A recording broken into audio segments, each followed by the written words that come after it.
5, 4, 3, 2, 1.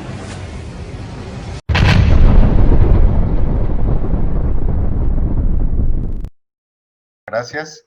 Voy a tratar de hacer una breve introducción a nuestro expositor de hoy, George Haya, lo cual ha resultado bastante difícil, pero vamos a intentar de todas maneras. George es académico, politólogo, historiador, escritor y especialista en seguridad nacional y relaciones internacionales, nacido en Argentina, graduado de la Canterbury University de Inglaterra y con maestrías en Estados Unidos y España.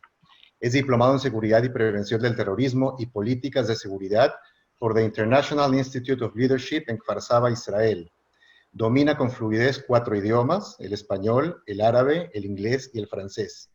George ha impartido cientos de conferencias y ponencias dictadas en universidades, ateneos y centros culturales de diferentes ciudades del mundo.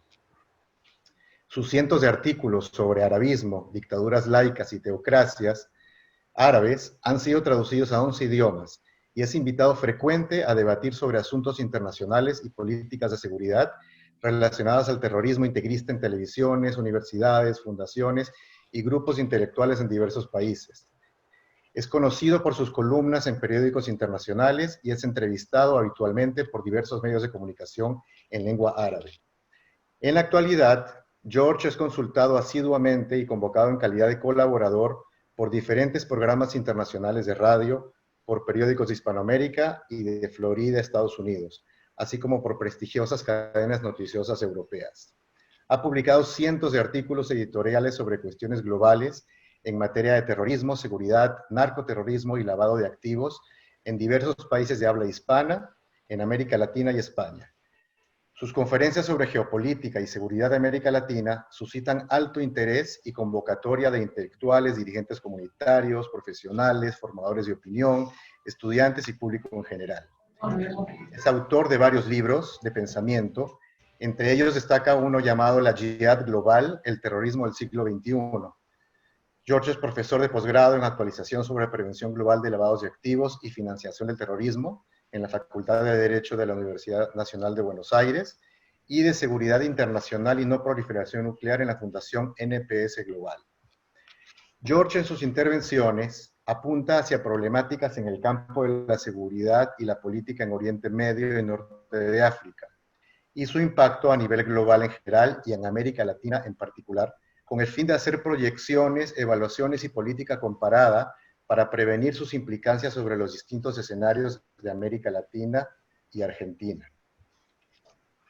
Y para este conversatorio en particular, al cual hemos titulado Nueva Normalidad en Medio Oriente, George nos compartirá una cantidad y calidad de información, datos y análisis que ponen en contexto histórico y actual lo que puede configurar una nueva realidad, con sus lógicos altos y bajos, pero consideramos que muy optimistas y promisorios para una región que vive convulsionada desde hace décadas, pero que con la firma del próximo acuerdo entre Israel y Emiratos Árabes Unidos se abre una nueva era de oportunidades.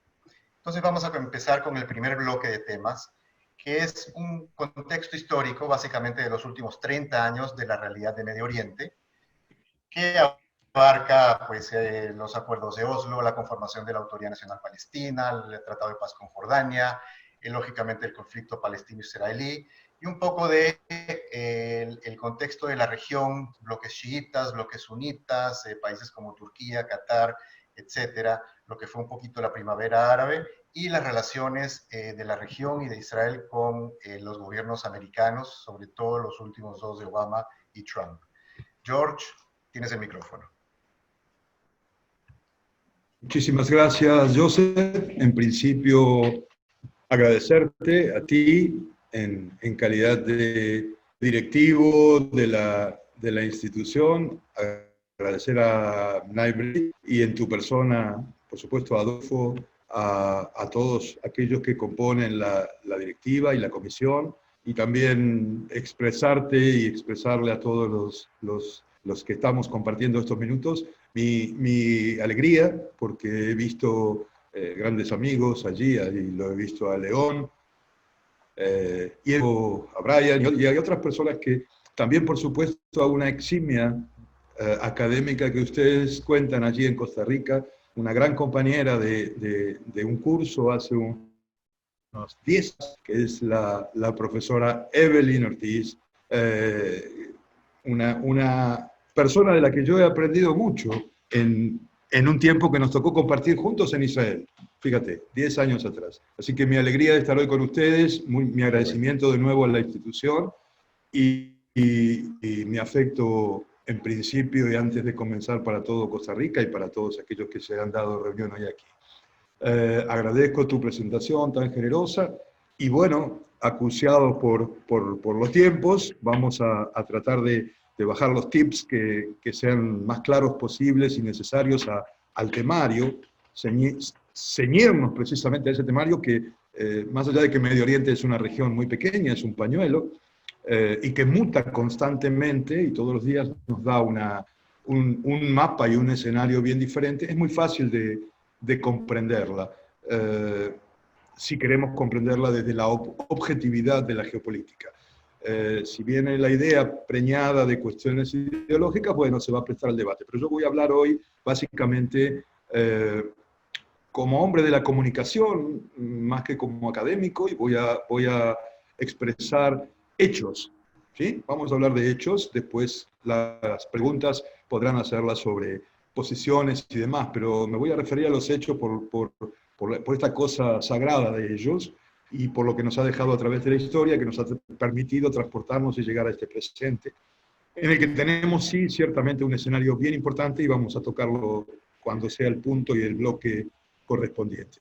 Pero en principio, para dar inicio a estos bloques, avísame por favor a los 10 minutos, por cualquier eventualidad, no veo mucho la hora cuando hacemos ponencia por Zoom. Pero es correcto y está adecuado remitirnos en el tiempo, no ir tan lejos, pero sí ir a 30 y, ¿por qué no, a 40 años atrás para describir el escenario actual del Oriente Medio.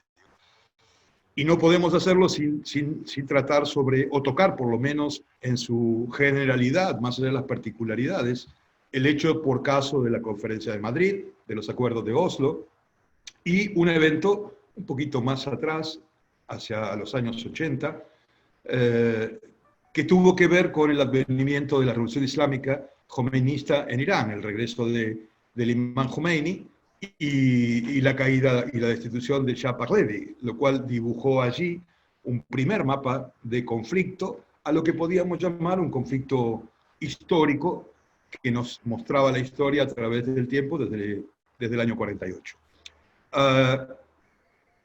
Yendo al punto sobre lo que ha sido Oslo, Oslo fue un primer paso muy interesante, sobre todo para aquellos que de alguna manera sostenemos y creemos en la doctrina o en la teoría, mejor dicho, que nunca pudo aplicarse hasta hoy, pero sí tenemos proyectos que pudiera ser en algún momento posible. La teoría decía de los dos estados. ¿Se avanzó en Oslo? Sí, se avanzó. Yo creo que, a mi juicio, en Oslo la Autoridad Nacional Palestina logró mucho menos de lo que pudiera haber logrado, de lo que podía haber logrado, en la medida de la retracción final o la, por decirlo en términos poco académicos y más gráficos, la fuga de Arafat en ese momento de lo que fue al tiempo de la firma de esos acuerdos. Vamos árabe, y yo lo recuerdo perfectamente, en ese momento residía en los Estados Unidos y escuché el discurso en árabe de Arafat para su propio pueblo, y a la semana escuché el discurso en inglés que él dio en un viaje a Sudáfrica, y era una obviedad, y nos dimos cuenta que Oslo había nacido condenado a no prosperar, y que había demasiados elementos en el mundo árabe todavía con mucho peso que se arrastraba desde septiembre del 67 con la vieja cumbre de Jartum, donde esos tres no históricos, que lamentablemente dañaron muchísimo las relaciones y impidieron la modernidad y el avance hacia una mesa de acuerdo seria, esos tres no seguían vigentes y de hecho Arafat no pudo quebrar ninguno de ellos. Esto es los temas más importantes. la paz, el reconocimiento y, por supuesto, las relaciones bilaterales de forma normal con el Estado de Israel. Sin embargo, no obstante eso, la Autoridad Nacional Palestina contabilizó algunos logros que a través del tiempo y con el transcurso de su gestión en lo que es Cisjordania, se desnaturalizó. Ellos perdieron un espacio importante y una gran oportunidad, por decirlo en términos prácticos, de poder de continuar con una política de acercamiento que pudiera dar frutos y pudiera pavimentar el camino hacia una paz más sólida, más importante de lo que realmente la dirigencia palestina mostró hacia su pueblo. El perjudicado, como siempre, como resultante de Oslo, sin ninguna duda fue el pueblo palestino. En consecuencia, no podemos hablar de Oslo como algo más allá de un punto de inflexión que cuando aquellos que esperábamos que pudiera ser el impulso inicial para que marcara el principio del fin de cierta hostilidad a través del tiempo, se corrigiera, no vimos eso. Y claramente tú mencionabas al inicio, allí se hicieron presentes los dos bloques al interior del Islam, que en algún caso, y todavía al día de hoy, siguen en conflicto, que es el bloque sunita y el bloque shia.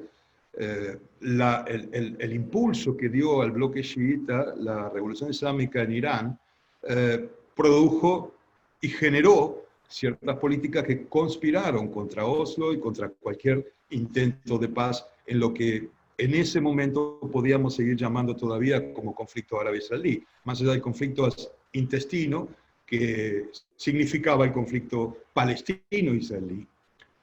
Un conflicto que claramente tiene mucho más que ver con, o tenía mucho más que ver con el conflicto árabe-israelí que con la reivindicación de un pueblo como el palestino en cuanto a su deseo de obtener su propio Estado, convivir en paz y con fronteras seguras con Israel.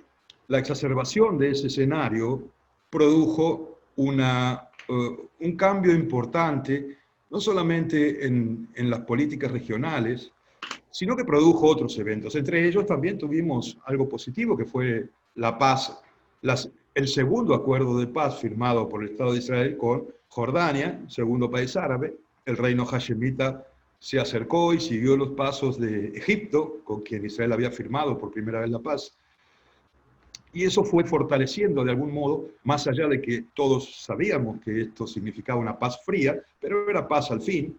No era paz de los pueblos, pero era paz al fin, paz entre estados. Y esto sabíamos que podía también abrir una puerta en el futuro a avanzar sobre ese conflicto que parecía mantener la misma intensidad y al que llamábamos conflicto árabe-israelí.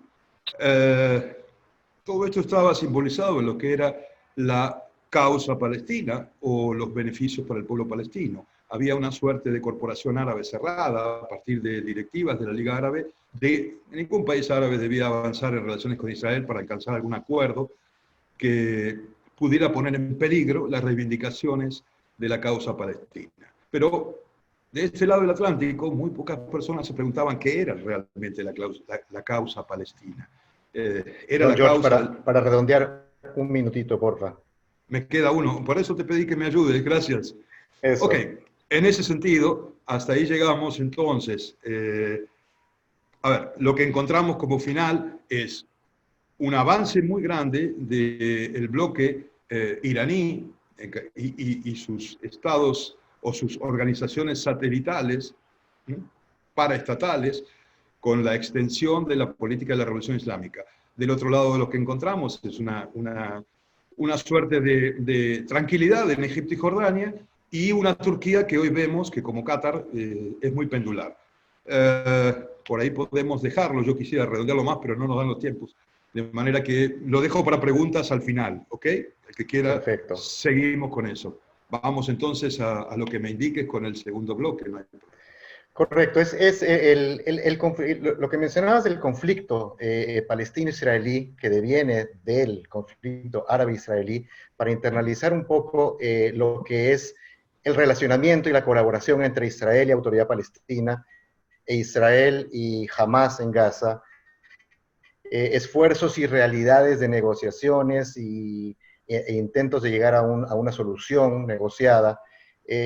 Últimamente el plan de Trump y sus repercusiones o no, las implicaciones de los acercamientos entre Israel y los países árabes para normalización, sunitas, me refiero a los países árabes sunitas, y la normalización de relaciones, y cómo eso afecta el conflicto Israel-Palestino. Ok, ok. Bueno, ahí tenemos que tomar como punto de partida las gestiones que generalmente todas las administraciones estadounidenses han intentado llevar adelante, por ponerle un nombre, diríamos desde Jimmy Carter hacia adelante. Cada inquilino de la Casa Blanca llevó su propia receta para resolver el conflicto palestino-israelí, en la creencia de que ello podía llegar a ser o a presentar un acercamiento con el mundo árabe y a resolver también el conflicto conocido como árabe-israelí.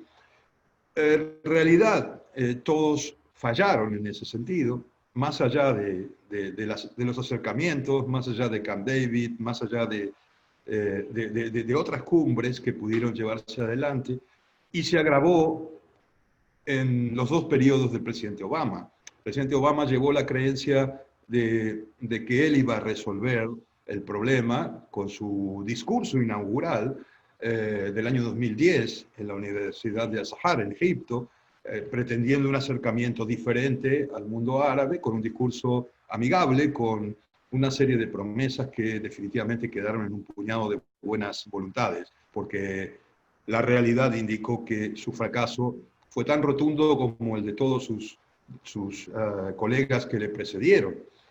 Obama, por el contrario, hablaba de paz y hasta llegó a prohibir dentro de los Estados Unidos el término yihadismo radical y a referirse a esas personas como personas de buena fe y de buena voluntad.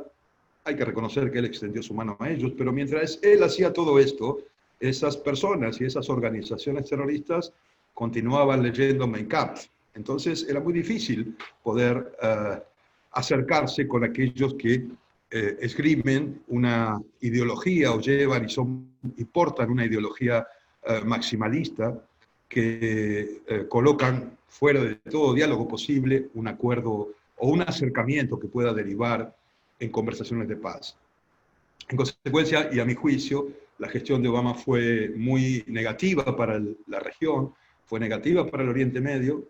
Él decidió, por otra parte, en otras regiones, como por ejemplo Irak o Afganistán, decidió perder dos guerras en el escritorio del Salón Oval, dos guerras que estaban ganadas, pero con su retiro él permitió que las fuerzas yihadistas radicales e islamistas, y cuidado, aquí quiero hacer una diferencia, cuando hablo de islamismo no estoy hablando de islam, estoy hablando de una ideología yihadista radical militante que rompe con los parámetros originales del islam. Y estoy muy feliz que aquí esté también un amigo, quien está muy cerca de mi círculo de afectos, que es un representante de la comunidad Ahmadí en Argentina, mi amigo Marwan Gil, un portavoz importante para que toda América Latina lo escuche del Islam. Y es un Islam claro el que transmite Gil. Por eso lo saludo a Marwan y aprovecho esto continuando con la ponencia.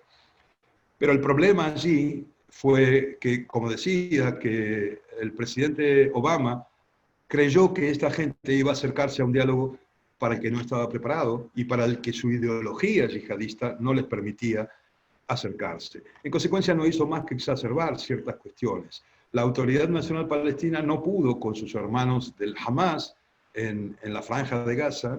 Por el contrario, sufrió un golpe de Estado, fueron destituidos, la franja cayó en manos de todo el enclave, pasó a ser un territorio al que si las Naciones Unidas y los organismos supranacionales debían enfocar bien las políticas a aplicar allí, particularmente el Consejo de Seguridad de las Naciones Unidas. Ameritaba aplicar el capítulo 5 de la Carta del Consejo, declararla un territorio bajo una entidad terrorista, desarmar la entidad terrorista y llevar adelante los cambios necesarios y jurídicos que el derecho internacional indicaba para poder liberar al pueblo palestino que reside en el enclave y que hoy es secuestrado por la ideología radical del Hamas. En consecuencia, no pudo, no supo, o en algunos casos no quiso, Mahmoud Abbas llevar adelante políticas claras al interior de su pueblo, y la dirigencia palestina fracasó en ese sentido, fracasó y hasta en algunos momentos se convirtió en el peor representante de su propio pueblo. El pueblo palestino, indefectiblemente en sentido lato, digo pueblo palestino, ha padecido a su propia dirigencia y ha padecido a un contexto desfavorable, influenciado y exacerbado por países árabes que en su acomplejada relación con Israel, desde el año 48, utilizaron a los palestinos como cabeza de lanza para, de algún modo, reivindicar algo que en árabe se usa mucho, y la verdad que es una palabra que, en lo personal, cuando la digo en castellano, la digo en español, me da mucho orgullo, pero cuando se dice en árabe está tan mal versada que fastidia realmente. El karam, el honor es algo muy importante, pero el karam del discurso árabe para con su confrontación y su acomplejada relación con Israel es vacía, es inocua y ha llevado a sus propios pueblos a la miseria, a la postergación y a la antimodernidad. Y esto se vio también cuando estallan las primaveras árabes, por hacer mención muy breve, y tú me vas marcando el tiempo, por favor. Gracias. Claro. Cuando las primaveras árabes, en algún lugar, aquellos que teníamos conocimiento sobre el terreno, que hemos estudiado el escenario y la política y la geopolítica básicamente de la región, sabíamos que no había nada que festejar desde el primer día en ninguno de los países allí donde se había manifestado esa voluntad popular de ir contra los tiranos. Y afortunadamente, en la prensa occidental y en la concepción de lo que es el mundo árabe, de nuevo, de este lado del Atlántico mucho menos, y en Europa tampoco se entendía, que eso no iba a terminar de la forma en que la prensa lo publicitaba. Estábamos claramente ante una revuelta exacerbada, incentivada, y en algunos casos financiada por grupos islamistas radicales, que perseguían a las minorías, que en Egipto asesinaban a los coptos, que nuestro amigo presente aquí, que acabo de mencionar, puede dar fe de esto, que la comunidad ahmadí ha padecido la persecución y los crímenes de los sectores musulmanes mayoritarios, radicalizados por supuesto, y de los cristianos en el Oriente Medio. En consecuencia, lo que se aplaudió como las revoluciones árabes o la primavera árabe no fue nada más que un invierno de muerte, destrucción y confrontación y exacerbación del enemigo externo. En todos los casos, más allá de que los cambios que se dieron fueron mudar tiranos para continuar con las tiranías, lo peor del caso fue que en algunos casos, y tuvimos el ejemplo de Egipto, que duró un año el mandato de la hermandad musulmana, se cambió un tirano laico por tiranías ultra religiosas y las cosas no fueron bien. En ese caso, Israel supo esperar eso y lo tuvo muy, muy claro desde el primer día, sabiendo que no era un escenario de acercamiento propicio para con ninguno de estos países. Fue en Egipto, con la caída de Mubarak, el advenimiento al poder de la hermandad musulmana y de Mursi, derivó, por irnos del Magreb y de Noráfrica, derivó con la guerra sangrienta que llevó adelante el régimen sirio para mantenerse en el poder, con ayuda precisamente de ese régimen islamista iraní, en cuyos parámetros de extender la revolución islámica se hizo con Siria, se hizo también con Líbano, a través de su organización terrorista satelital, que que es el ejército de ocupación actual en el Líbano, y que debemos decirlo con claridad. Hoy Hezbollah es el ejército de ocupación iraní en Líbano, y cualquier decisión que pase por Beirut no puede pasar sin que Hezbollah tenga un papel relevante.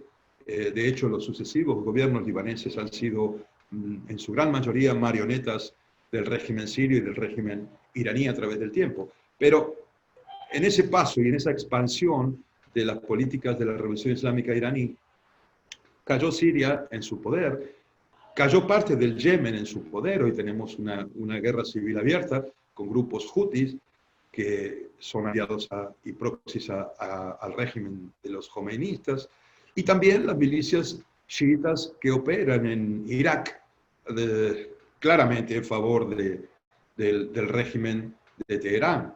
En consecuencia, el escenario se atomizó. Lejos podíamos pensar en un acercamiento de paz o en conversaciones de paz entre el Estado de Israel con algún país árabe, porque se exacerbó precisamente la lucha hacia el interior del Islam.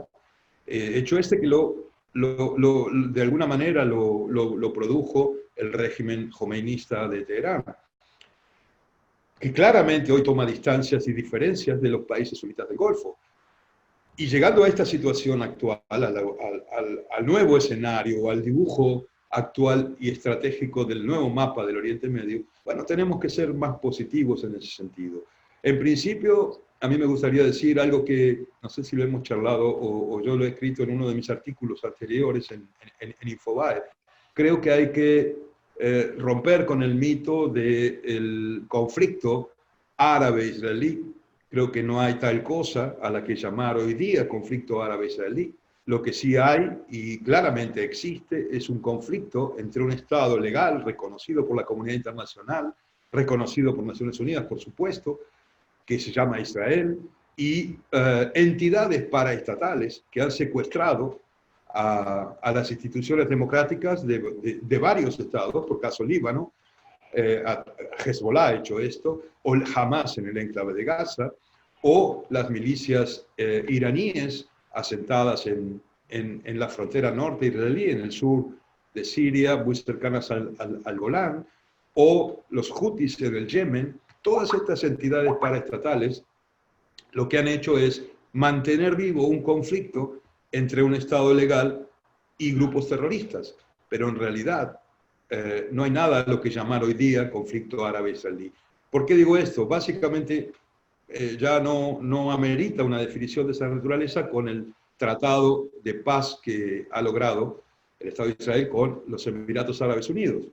Y esto viene a demostrar también que todos estos años, como decíamos anteriormente, desde Oslo a la fecha, aquellos que han querido avanzar más allá de los problemas que se sucedieron en el camino, han podido hacerlo. El gobierno israelí siempre mostró, los sucesivos gobiernos israelíes siempre mostraron una intención de acercarse a la paz. En realidad, el conflicto al interior del mundo árabe y los dictadores del mundo árabe, en el caso de Siria, Hafez al-Assad, hoy su actual gobernante, el hijo, Bashar al-Assad, su sucesor, en el caso del régimen de Irán, en el caso de Hezbollah en el Líbano, en el caso de las milicias chiitas en Irak. Hoy todos ellos han colocado piedras en el camino y han sido, si ustedes lo ven con claridad y profundidad, fíjense en una cosa muy interesante. ¿Quiénes han sido los que se han expresado denostando este acuerdo de paz entre Emiratos Árabes e Israel? Exactamente esas energías. Ni siquiera energías extranjeras. Moscú no se ha pronunciado de forma negativa. China no se ha pronunciado de forma negativa. Por supuesto que sí se ha pronunciado de forma positiva Estados Unidos, porque ha triangulado y ha colaborado con ese acercamiento. Y ha sido, diría yo, y a mi juicio, la única administración que ha tenido éxito allí donde todos sus antecesores fracasaron. Esto es el resultado de la gestión del presidente Trump. Por supuesto que en este caso lo que se critica a los Emiratos por parte de otros gobiernos islámicos o árabes es haber dejado de lado la causa palestina. Y esto hay que decir rotundamente que no. No, señores, no se ha dejado de lado la causa palestina. Los emiratíes no han traicionado al pueblo palestino. los israelíes se han comprometido, el gobierno de Israel se ha comprometido a no llevar adelante ninguna anexión en una de las cláusulas más importantes de ese acuerdo. Ese acuerdo se puede leer en inglés, en árabe, o no sé si hay versiones en español, pero puede leerse en hebreo tal cual, ustedes podrán leerlo. Y allí lo importante es que se ha desplegado una diplomacia árabe descontracturada, desacomplejada y flexible, moderna, que ha puesto la vista más allá del árbol, ha mirado el bosque y ha mirado el futuro. En consecuencia, ese acuerdo es muy positivo desde el punto de vista del intercambio tecnológico, del intercambio cultural, del intercambio económico, financiero, por supuesto del intercambio en materia de seguridad y tecnología. Y abre puertas, diría yo, sin ninguna duda, y en esto, más allá de las especialidades que llevamos adelante y de las clases o de la academia o de las investigaciones periodísticas, uno es un optimista informado. Y a veces el ser un optimista informado indica que tenemos que ser un poco pesimistas, pero no es el caso. En este caso yo soy muy optimista, creo que no he visto nunca, en 30 años en la profesión, no he visto nunca un acercamiento sólido como el que ha ocurrido. Creo que sí, sin desbordar de optimismo, vamos a tener más novedades y puede haber un efecto, no sé hasta dónde puede llegar la cadena, pero estoy casi seguro, conociendo la mentalidad de la diplomacia, particularmente de los países del Golfo, dirigidos por Saudi Arabia, y esta semana, nosotros sabemos que esta semana ha habido conversaciones entre Washington y Riad, escasas 48 horas atrás, y tienen que ver con el acuerdo firmado entre 13 y 14 de agosto pasado entre Emiratos e Israel. Y esto puede derivar... 2 minutos, George, por favor. Ok, bueno, decía, esto puede derivar en que la gran mayoría de los países integrantes del Consejo de Cooperación del Golfo puedan llegar a estrechar relaciones y arribar a acuerdos que todos deseamos y todos queremos para bienestar tanto de los pueblos árabes como del pueblo israelí. Creo que es positivo y no va a terminar aquí. Creo que Bahrein, Qatar, Omán, muchos estados árabes sunitas van a plegarse a esto. George, visto un poquito para tratar de resumir y poner en contexto el mapa de Medio Oriente, donde tenemos un bloque chiita enemigo de la normalización de Israel con los países árabes sunitas, liderado por Irán y seguido en un cinturón, en una línea con Irak, Siria y Líbano, y los proxies terroristas como Hezbollah, Hamas, que es sunita, que desean boicotear y no llegar, por supuesto, a normalizaciones, y lo que Irán profesa de la destrucción de Israel, por un lado, y países sunitas como Turquía y Qatar, que Qatar es conocido como financista del terrorismo, y que piden justamente en una de las preguntas elaborar un poquito sobre las posiciones de Qatar y Turquía, y los países sunitas del Golfo, con los cuales Israel está haciendo precisamente los acercamientos con Emiratos, va a firmar un tratado de paz y, como tú bien dijiste, muy probablemente sigan los otros países del Golfo. Un poco dibujado este mapa de antagonismos por un lado, pero de optimismo por el otro, en el cual Israel va normalizando relaciones con países árabes. ¿Cómo podemos un poquito explicar un pequeño forecast o cómo pueden desarrollarse dinámicas en la región?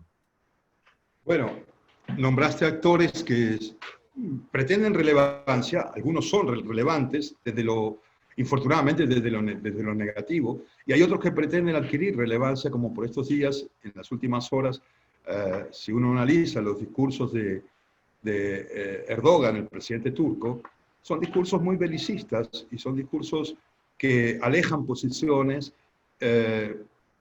pero también hay que verlos como que no simboliza el bloque suní en confrontación con el bloque chiita encabezado por Irán.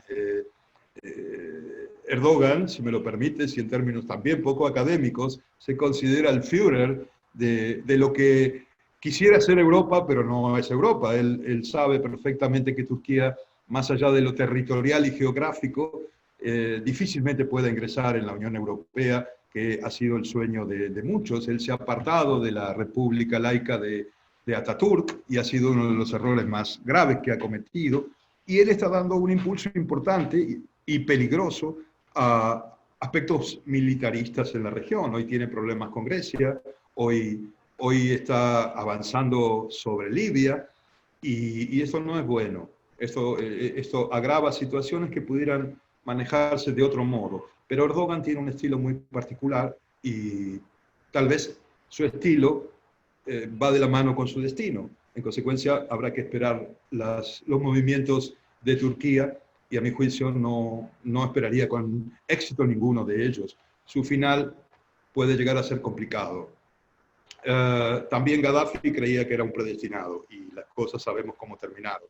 Así es. En consecuencia, lo relevante, diría yo hoy, más allá de ese bloque, sí, Qatar es muy importante lo que has dicho sobre Qatar, porque Qatar es un país rico y ha tenido muchos problemas al interior con sus etnias y su población, y básicamente con un intento de golpe de Estado en el pasado, y dispone de mucho dinero. Pero la verdad es que al final del camino, a mi juicio, Qatar va a quedarse más bien cerca de Arabia Saudita y no de Irán. Aunque hoy no lo estemos viendo a eso con claridad, al final del camino Qatar va a ir hacia los países del Golfo por una cuestión de supervivencia y necesidad económica, más allá de su riqueza, de su propia riqueza.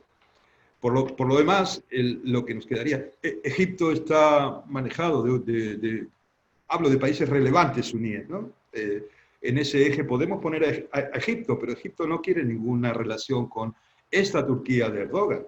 No se siente cómodo en absoluto. En consecuencia, al-Sisi, que es un militar, que también hubo mucho gatopardismo allí, mucho se cambió para que nada cambie, pero Egipto es bien diferente. Yo he cubierto personalmente, y ha sido uno de mis últimos trabajos sobre el campo, la caída de Mubarak en 2011. He estado en el Cairo y en la plaza Tahrir cuando Mubarak cayó. Y la verdad que uno sabe que Egipto son sus fuerzas armadas. Egipto es uno de los países árabes con más, o lo fue, más importantes de la época de aquel panarabismo de Abdel Jamal Nasser, y después fue importante el paso que dio Anwar el-Sadat y la valentía de viajar a Israel, y su final, muy triste, ¿no? Por parte de la hermandad musulmana, asesinado por firmar la paz con los israelíes. En consecuencia, Egipto tiene claro qué quiere ser. Las Fuerzas Armadas de Egipto manejan la economía del país, son accionistas mayoritarias de las cementeras, de una infinidad de empresas, y está muy tranquilo como está, no quiere relaciones conflictivas con Erdogan. El conflicto que subyace y que se mantiene, y esto es una apreciación muy personal y a mi juicio, apunta a Teherán. Los iraníes han llevado adelante políticas trazadas en ese advenimiento de la revolución islámica que hablamos, y han logrado uno de sus objetivos, que ha sido establecer una ruta desde Teherán hacia el Mediterráneo occidental. Ellos han logrado penetrar y de alguna manera dominar Siria a un costo muy alto en lo económico, y hoy precisamente están tratando de convencer a su pueblo de que deben seguir haciéndolo, pero la realidad al interior de la sociedad civil iraní es muy compleja, no solo por la pandemia, sino por las cuestiones económicas, por la inflación, por la pérdida de peso de su propia moneda, y por insumos que no disponen. Entonces tienen un problema muy, muy grave allí, tratando de convencer. Obviamente el convencimiento de las políticas iraníes se da a través de la represión. Han asesinado muchas personas que se han movilizado desde noviembre del año pasado. Y el problema se llama Irán en la región. Decía, a mi juicio, los países del Golfo, a partir de este acuerdo con Emiratos Árabes Unidos, en el cual no podemos negar una gestión y una anuencia especial y absoluta de Arabia Saudita. La Casa Saud ha sido tan importante como ha sido el presidente Trump en este acuerdo. Quien no lo vea de esa manera no está entendiendo el juego en el Golfo. Emiratos no hubiese firmado ningún acuerdo si Arabia Saudita decía que no. En consecuencia, sabiendo que Arabia Saudita está en esa política, que el príncipe heredero está en esa política, y que por otra parte, muchos sabemos que hace mucho tiempo, más de meses, si me refiero a un par de años, hay conversaciones entre Arabia Saudita que son extraoficiales y funcionarios israelíes. Entonces, en este escenario, el Golfo va a mantener, por otra parte, porque necesita blindarse contra este peligro que significa un Irán potenciado con un sistema balístico importante, que si bien puede demandar un tiempo largo aún hasta poder ensamblar una ojiva nuclear en su sistema balístico, pero significa y encarna un peligro real y concreto, no solo para Israel, sino para todos los países del Golfo. Va a haber un avance en ese sentido y seguramente vamos a encontrarnos con un escenario de pinzas que confío en que a todas estas energías que hacen de la violencia terrorista su expresión, van a quedar cercadas, a mi juicio, en un mapa que se empezó a dibujar y que hay que ir interpretándolo muy de a poco, pero que se va a poner de manifiesto sobre el terreno en el mediano plazo, creo yo. Israel y los países del Golfo hoy forman parte de la solución. Eso debe ser dicho y tenemos que tenerlo claro. Irán es parte del gran problema. Y el gran problema se llama Teherán, Hezbollah. Bien señalabas, Hamas es una organización terrorista sunita, de origen suní, de religión suní, pero está recibiendo hace bastante tiempo el apoyo financiero iraní. En consecuencia, las alianzas allí tienen que ver con otras cuestiones y no solamente con la religión. Por eso hablaba yo hoy de que cuando me refería al terrorismo islamista, prefería decir terrorismo islamista, que creo que como debe definírselo, no terrorismo islámico, porque si no podíamos hablar del terrorismo cristiano, del terrorismo budista, del terrorismo judío, y no hay tal cosa a la que llamar de esa manera. Es decir, el problema significa Teherán. ¿Y cómo abordarlo? Bueno, habrá que ver. Muchos de eso se juega en noviembre. Mucho de eso tiene que ver con la futura elección estadounidense y ver quién es el próximo inquilino del Salón Oval. Allí veremos cuáles sean las políticas de los Estados Unidos para con la región y si tenemos un retroceso o mantenemos este estándar o podemos avanzar y diagramar un panorama que vislumbremos tenga que ver con estos últimos hechos, no con los de la era Obama. Correcto. George, mencionabas también hace unos momentos que los palestinos han sido víctimas de su propio liderazgo. Y pues con esta normalización de relaciones de Israel con los Emiratos Árabes Unidos y la firma de este tratado de paz, los palestinos han sido también los líderes contra este acuerdo. Había un acuerdo, no sé si escrito, pero quizás sí tácito, de la Liga Árabe desde el año 2002 que cualquier normalización de Israel con los países árabes debía pasar necesariamente por una resolución del conflicto palestino-israelí. Por eso es que los palestinos acusan de traidores a los Emiratos por querer normalizar relaciones, cuando esto, pues bien lo dijiste también, no atenta ni es una traición ni se han olvidado del pueblo palestino. ¿Consideras que esta normalización de Israel con Emiratos Árabes Unidos y eventualmente más países sunitas del Golfo pueda colaborar a una resolución del conflicto palestino-israelí? Porque es un conflicto que debe resolverse de todas maneras. Seguramente que debe resolverse y seguramente que sí a tu pregunta. Pero déjame decirte algo. Es correcto lo que señalas con esa resolución del año 2002 de parte de la Liga Árabe. Más allá de que la Liga Árabe hoy lleve adelante políticas de pandereta, de díscolas y, bueno, ha expulsado a Siria, ha hecho cosas que van y vienen y ha dejado de ser un organismo supranacional que en algún caso define una territorialidad o una pertenencia o una cuestión geopolítica. La Liga Árabe hoy día es un sello de goma, en consecuencia no tiene validez. Cualquiera de sus decisiones van a ser sometidas a juicio de cada Estado árabe que pueda afectar en lo positivo o en lo negativo. Pero supongamos que esa Liga Árabe siga sesionando y sigue, que de hecho lo hace. No se ha infligido ninguna de lo establecido en esa resolución que emitió la Liga Árabe en 2002. En el caso puntual de Emiratos, la observancia fue absoluta, porque no se soltó la mano al pueblo palestino. Es el hecho de asegurarse, por un lado, el no avance de las políticas del gobierno de Israel en materia de anexión, ha hecho que sea en favor del pueblo palestino. Y por supuesto que se siguió la misma teoría de la búsqueda de los dos estados. A eso no se ha renunciado. En consecuencia, mal puede aseverar a alguien o siquiera comentar, algún comentarista o analista o colega o algún gobierno que se oponga a esto, a que este acuerdo ha sido en desmedro del pueblo palestino. En absoluto.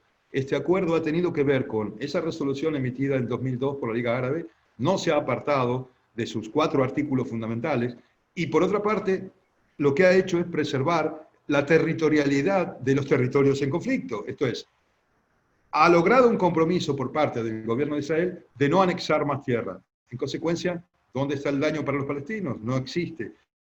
Lo que sí debemos esperar, y de alguna manera, como desde nuestros lugares, ¿no? Ustedes como dirigentes comunitarios, nosotros como taristas, como docentes, trabajar en los ámbitos universitarios y educar a la opinión pública, trabajar en las aulas y llevar esta idea desde papers o desde artículos o desde donde podamos hacerlo para indicar que ahora quien debe jugar la ficha y quien debe reivindicar todos sus errores del pasado y quienes cuentan con nuestra expectativa para que eso suceda es la propia dirigencia palestina. Tienen una nueva oportunidad, han dilapidado demasiadas. Hoy día pueden revertir todas esas malas decisiones que han tomado en el pasado. Hoy día pueden dejar de lado el terrorismo, hoy día pueden dejar de lado las armas, pero no ir por el lado de la ilegalidad. No existe un solo inciso en ese acuerdo. Yo lo he leído perfectamente y lo he leído en la lengua, escrito por el canciller de Emiratos Árabes, para quitarme cualquier duda de traducción con el inglés. No existe ningún inciso, ningún artículo, ningún párrafo que indique que es contraproducente a la causa o al pueblo palestino, si queremos llamarle causa o si queremos llamarle pueblo. Habrá que ver si la responsabilidad de la dirigencia palestina se hace cargo de esos términos en los cuales está suscrito el acuerdo de paz. Ahora, si ellos no quieren hacerse cargo de eso, bueno, deberán hacerse cargo ante la comunidad internacional por la miseria, por la postergación y por las situaciones que llevan a la muerte de sus propios pueblos. Esto es lo que debe ser dicho. El acuerdo ha sido perfeccionado en los términos del derecho internacional y, por supuesto, en los términos de las relaciones diplomáticas más elevadas que pudo haber dado el mundo árabe hasta hoy día, en lo que se conoce como mundo árabe, digámoslo así, desde 1920 o desde el final de la primera confrontación mundial. Puedo asegurarte que eso es así. Genial. George, entramos a una nueva realidad del Medio Oriente y a lo que dio el título a nuestro conversatorio de quizás una nueva normalidad para la región. Esto no es nuevo con respecto a lo que implica las relaciones entre Israel y los países árabes del Golfo, sobre todo. Esto tiene una génesis, quizás unos 10 o 20 años atrás, en donde se empezaron a hacer contactos de varios tipos y los cuales pues han llevado finalmente a que se vaya a firmar un primer acuerdo con los países del Golfo, con Emiratos Árabes Unidos. ¿Podríamos elaborar un poco acerca de esta génesis y acerca de este proceso de transformación en dichas relaciones? ¿Cómo juega eso en el papel regional para un futuro cercano o mediano? Y un poquito más allá, ¿cómo juegan las potencias?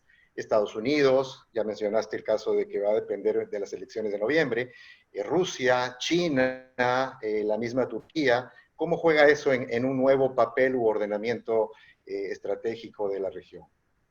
Bien. Mira, Joseph, en realidad de estos países mencionados, sí, es verdad, ya mencionamos que va muy la implicancia o la relevancia de los Estados Unidos, como lo vimos en este acuerdo, va a estar dada o no en función de la elección de noviembre y de quién sea quien ocupe la Casa Blanca desde principios de año. Así que veremos cómo se da eso. Pero en principio, supongamos y suponiendo que el presidente Trump logre la reelección, yo creo que sería muy positivo para la región. Sería sumamente positivo porque habría una continuidad y hay un mecanismo aceitado ya. Su yerno es uno de los mejores asesores. Kushner es uno de los mejores asesores para el Oriente Medio de lo que dispone la administración, y él tiene muy buenas relaciones con el príncipe heredero saudí, en consecuencia con todo el liderazgo árabe del Golfo. Sería muy bueno que desde esa óptica reelija a Trump. Tendríamos un escenario bastante estable. Por caso de que fuese el vencedor Biden, bueno, veremos qué es lo que lleven adelante. Espero que no sean las políticas conocidas al Partido Demócrata en el pasado, porque todas han llevado al mismo sitio. Han ido en varias direcciones, pero a ningún lugar. Y en realidad, no quiero herir los corazones de los presentes, pero la crítica para los demócratas, si es que hay alguien que tiene simpatía por ellos, hablando del Medio Oriente, han sido negativas.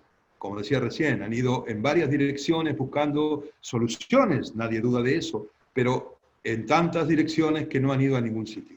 Y han dejado las cosas estancadas y no se pudo llevar adelante esa pregonada guerra de las ideas que ganara la mente y el corazón de los ciudadanos árabes para combatir y confrontar al terrorismo. Terrorismo, por otra parte, que no solamente ha sufrido y sufre el pueblo israelí y los ciudadanos israelíes, sino que las primeras víctimas de esos grupos terroristas, y esto hay que decirlo también, han sido los propios musulmanes, han sido los propios ciudadanos árabes, musulmanes o cristianos. Hay muy pocos cristianos en Irak, ya casi no existen, quedan cada vez menos en Líbano. En Egipto están padeciendo persecuciones cruentas. En consecuencia, hay que tomar una cosmovisión bien grande del escenario. Moscú, Rusia, ha entendido el juego del Oriente Medio. Putin, para algunos el nuevo zar, ha ido en las direcciones que son de su conveniencia. Moscú se ha hecho con una base en el Mediterráneo occidental, que es el puerto de Tartus, que es lo que quería cuando ingresó al conflicto civil sirio. En consecuencia está satisfecha. Por supuesto que va a ser árbitro en cualquier situación que tenga que ver con Siria o con Irak. Y está en posición de imponer ciertos parámetros a las políticas jomeinistas, sí lo está. Y los iraníes lo saben, es histórica la confrontación entre la Rusia imperial y los persas.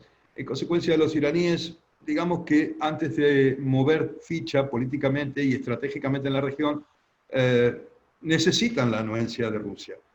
Y por supuesto que Putin es un estadista muy hábil y tiene muy buenas relaciones con el gobierno israelí. En consecuencia, lo de Rusia es meramente económico y en la medida que sus negocios no se afecten en la región, no va a presentar ningún problema a nivel militar. No es cierto que Rusia vaya a proveer de las últimas armas, de los últimos sistemas balísticos, a estados conflictivos. Esto es así. Más allá de que le ha provisto ha provisto a Siria de sistemas antiaéreos que no son los últimos. Putin es muy hábil y Putin vende lo que le sobra. En consecuencia, mientras pueda seguir haciendo sus negocios en la región sin ninguna interferencia, él va a tener buena relación con Tel Aviv o con Jerusalén. Digo Tel Aviv desde el punto de vista del derecho internacional todavía, pero va a haber grandes cambios si se produce esta cosa de ampliación de acercamientos y acuerdos de paz. Ya hay varias embajadas que, incluso se está hablando de que Bosnia, de otros estados que Kosovo. van... Kosovo, exactamente. Kosovo, Serbia. incluso se podría llegar a considerar alguna embajada de Jerusalén, de estos estados que uno creía que podía llegar a ser imposible antes. Recordemos cuando presidente Bush reconoció la independencia de Kosovo. La verdad que fue una decisión importante a nivel política internacional, porque en ese momento Kosovo era el reservorio de todos los grupos terroristas que pretendían desarrollar operaciones violentas en Europa. Y Bush dio un paso al frente al reconocerlo, y en algún caso muchos hemos criticado eso, pero hace una decisión correcta. En consecuencia, lo que da China, sabemos que China compra y vende.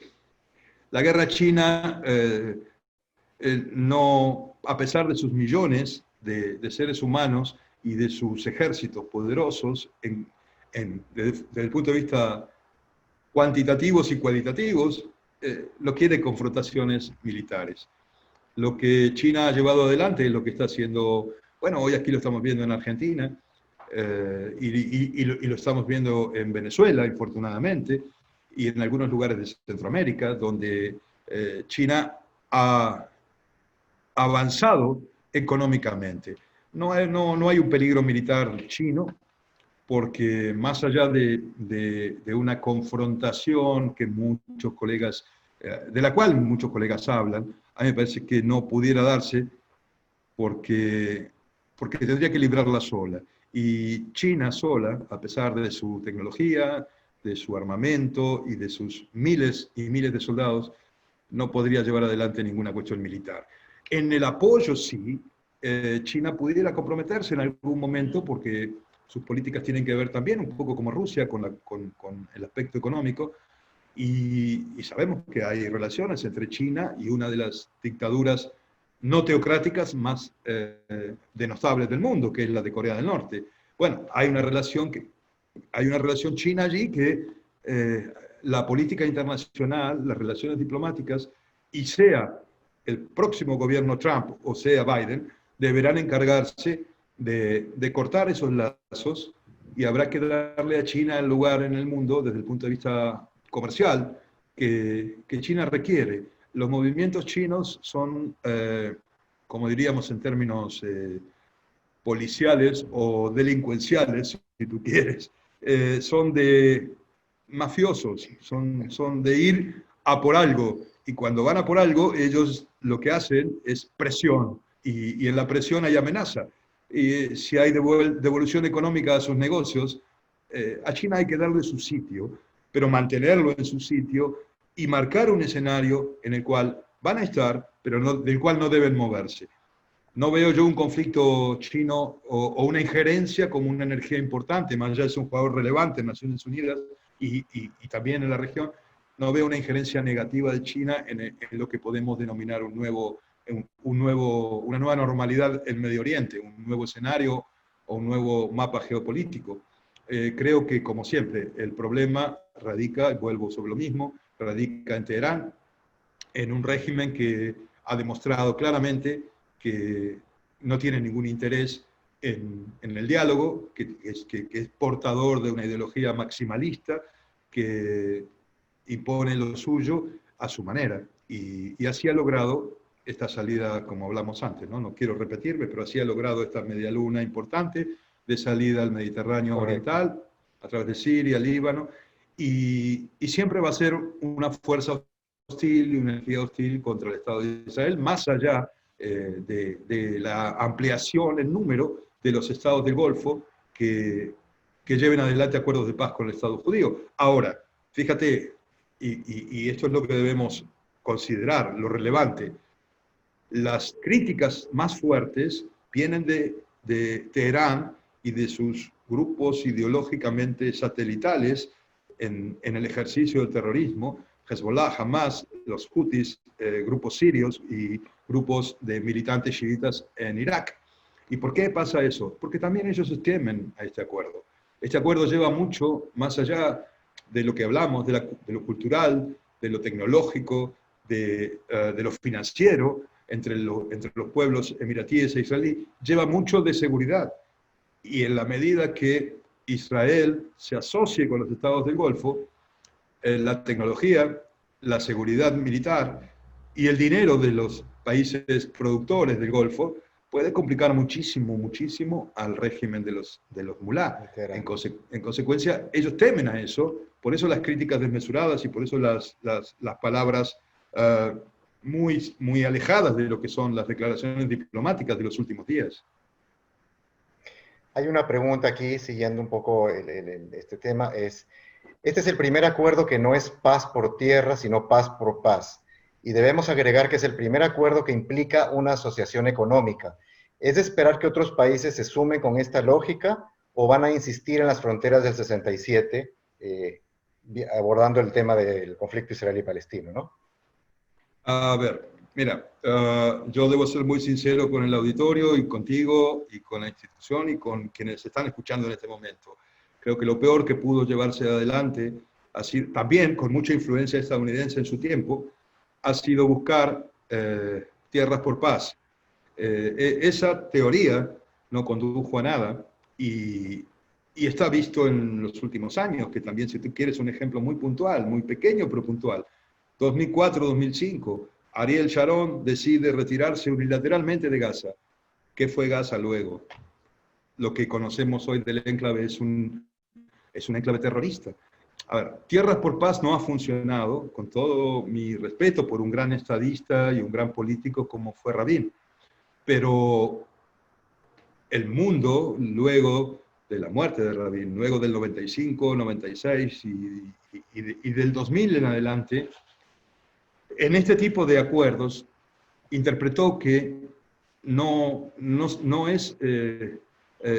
amerita trabajar un acuerdo como se trabajó en otros años. Aquí no hay por devolver el Sinaí para tener la paz con Egipto. Aquí no hay por devolver algo para tener... No, Tierras por Paz no funcionó y precisamente no funcionó porque proliferaron esos grupos terroristas que, como decíamos antes, hicieron de la violencia su expresión y continuaron con sus ataques terroristas y continuaron asesinando civiles. En consecuencia, lo que debe ser es paz por seguridad, seguridad por seguridad.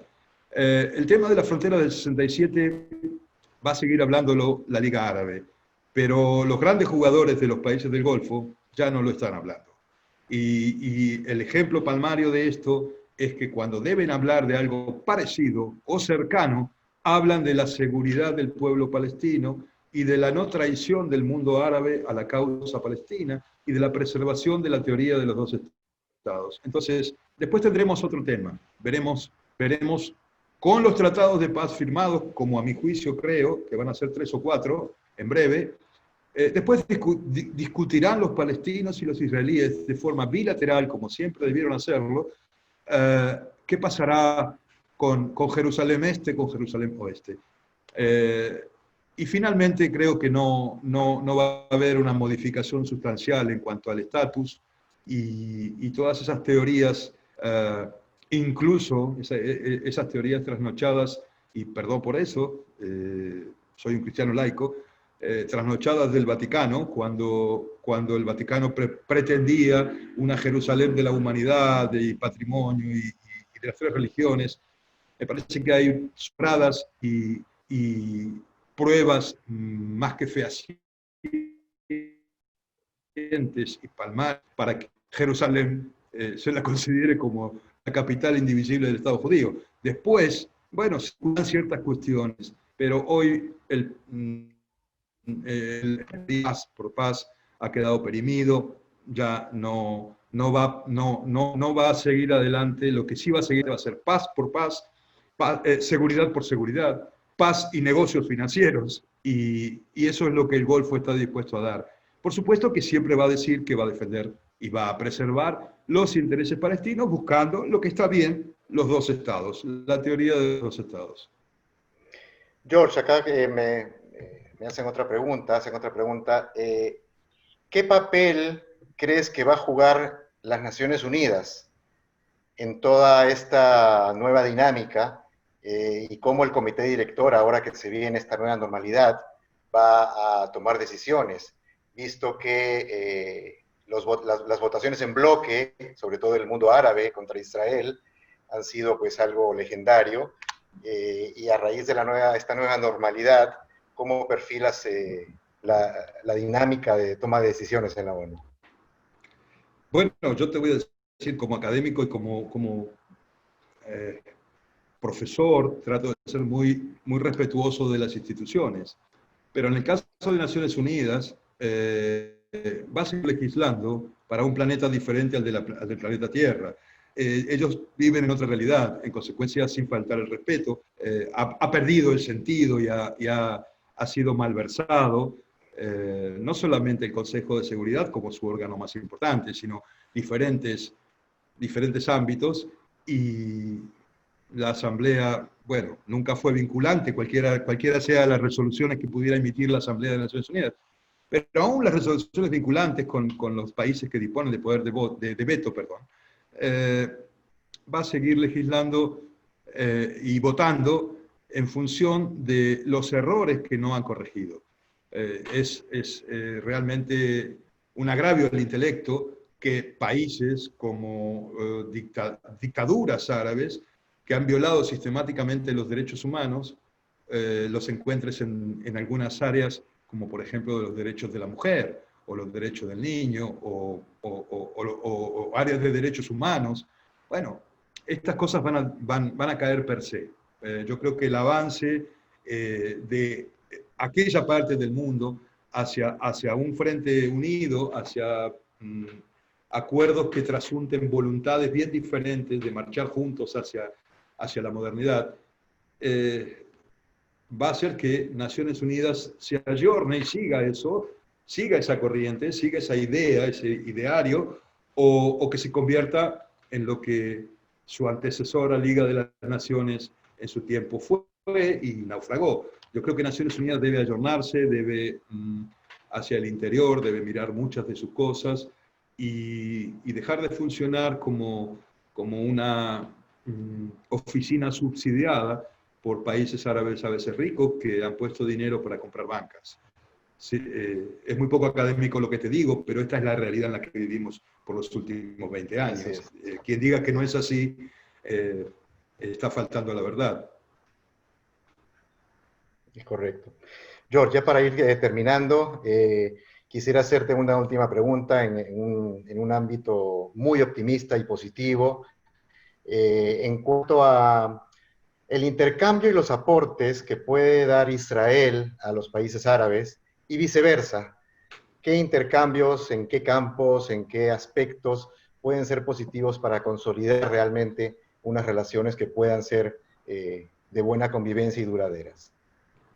No cabe duda que para los países árabes es muy importante esto que han logrado, porque más allá de las cuestiones de la industria financiera que ellos pueden trabajar juntos con Israel, y del tema petrolífero, la energía y el gas, se van a ver mucho más favorecidos los países árabes en otras tantas disciplinas. Son acotadas, aunque sumamente importantes, las disciplinas que los países árabes pueden aportarle a Israel, sin menoscabarlos, pero esto es la realidad. En cambio, en el aspecto de tecnología, en lo cultural va a ser similar, el intercambio es muy importante, porque acerca a los pueblos y va a levantar esa cortina de hierro que durante muchísimos años muchos gobernantes han decidido bajar a sus pueblos para repudiar, rechazar y odiar al desconocido, aún sin conocerlo. Va a ser importante el intercambio cultural, la relación entre ambos pueblos y los intercambios comerciales. Pero no me cabe duda de que desde el punto de vista de la tecnología médica, por citarte un ejemplo, la tecnología médica, la ciencia y por supuesto la seguridad y todo lo que tiene que ver con la industria de la tecnología, de la seguridad, los países árabes se van a ver muy favorecidos. Israel, desde luego, que se va a ver muy favorecido en el ámbito de los negocios, de las finanzas y, por supuesto, en todo lo que tenga que ver con canalizar excedentes petrolíferos de la región, porque Israel cuenta y tiene con una infraestructura bancaria y financiera muy apta, muy de primer mundo, que seguramente va a ser de mucha importancia, habida cuenta que he charlado con algunos amigos de diplomáticos israelíes y están muy entusiasmados con esta cuestión. Allá por los años 70, antes de la guerra del Líbano, y esto es anecdótico y breve, el Líbano contaba con una infraestructura financiera muy importante, por eso le llamaban la París del Medio Oriente, por eso la Suiza del Medio Oriente, y canalizaba todos los excedentes petrolíferos de la región. ¿Por qué? Porque tenía un sistema bancario importante en aquel momento, como hablar del sistema de cuentas numeradas de Suiza, y no era usual de eso dentro del mundo conocido como mundo árabe, que un país árabe tuviera eso. Bueno, esto es anecdótico y de esto hace 50 años. Hoy día, Israel, en la región, no cabe duda que más allá de que es la única democracia con instituciones sólidas, cuenta con la infraestructura financiera como para canalizar todos los excedentes petrolíferos de la región, con lo cual, desde el punto de vista del beneficio, no solo va a ser mutuo, sino que va a ser importante hoy para emiratíes y para israelíes. Mañana esperemos que también para Bahrein, para Qatar y para Oman y para Bahrein. No sé si Qatar, perdón, lo nombré por inercia. Qatar puede estar muy atrás. Puede ser uno de los últimos, pero no hay que descartarlos, porque la voluntad saudita, la Casa Saud manda, eso es lo que Occidente debe entender. La Casa Saud manda en el Golfo. Si la Casa Saud, como el emperador romano, eleva el dedo, tenemos vida. Y si la Casa Saud baja el dedo, bueno, como en el Coliseo romano, la suerte no va a ser muy buena. Y en este caso, la Casa Saud está dispuesta a levantar el dedo hasta donde sabemos en muchos aspectos. Va a ser muy importante para Israel y para hoy Emiratos y por supuesto a futuro para con quienes continúen con este acercamiento y lo trasunten en un acuerdo serio, responsable, moderno y como dije antes, con una diplomacia desacomplejada y valiente como la que ha llevado adelante Emiratos. George, te queremos agradecer. El tiempo es muy traicionero, los temas son sumamente amplios y esperemos que este sea el primero de varios encuentros que podamos tener. Nuevamente te agradecemos infinitamente tu participación, tus aportes. Hay preguntas que no hemos podido pues, hacer por cuestión de tiempo, pero dejamos esto en un punto alto para poder continuar, si Dios quiere, en una próxima oportunidad. Agradecemos a todos los presentes, a todos quienes amablemente se conectaron y pudimos disfrutar de una amena y muy didáctica charla, George. Muchísimas gracias. Tus palabras Por el contrario, finales. el agradecido soy yo. Muchas gracias a la institución, gracias a ti, a todos tus colegas y a todos los que hoy nos han brindado su tiempo en este conversatorio. Un placer muy grande estar cerca de Costa Rica. Gracias. Vamos a abrir los micrófonos para quienes quieran saludar a George ahora. Hay mucha gente conocida, amigos. Ok, un placer. Brian, porfa. Grande, George. Te felicito. Gracias Lo a rompiste, todos. amigo. Franco, Lástima que querido. seas de River, mira. Me sumo a Franco. León, querido, otro gran amigo. Querido, Muy querido bueno, mío. muy bueno. George, espectacular, ¿eh? Adolfo, un abrazo grandote. Todos en mi círculo de afecto. Igualmente, muy lindo. Bueno, Muy bien. Muy instructivo todo, muy claro, bárbaro. Muchas gracias, Como muchas siempre. gracias a todos y lo mismo, el placer de haber leído Excelente que... charla de Abraham Weisler. Excelente charla. Lo felicito. Muchas gracias, Abraham. Gracias. Gracias. Un placer haber leído los nombres de muchas personas que están en mi círculo de afectos y por quienes guardo un gran aprecio de Costa Rica y de otros sitios que he visto aquí en el chat, en el costado. Voy a dejar de ser coqueto, me voy a poner las gafas así. Ahora veo más, pero muchísimas gracias a todos. Muchas gracias a todos. Gracias.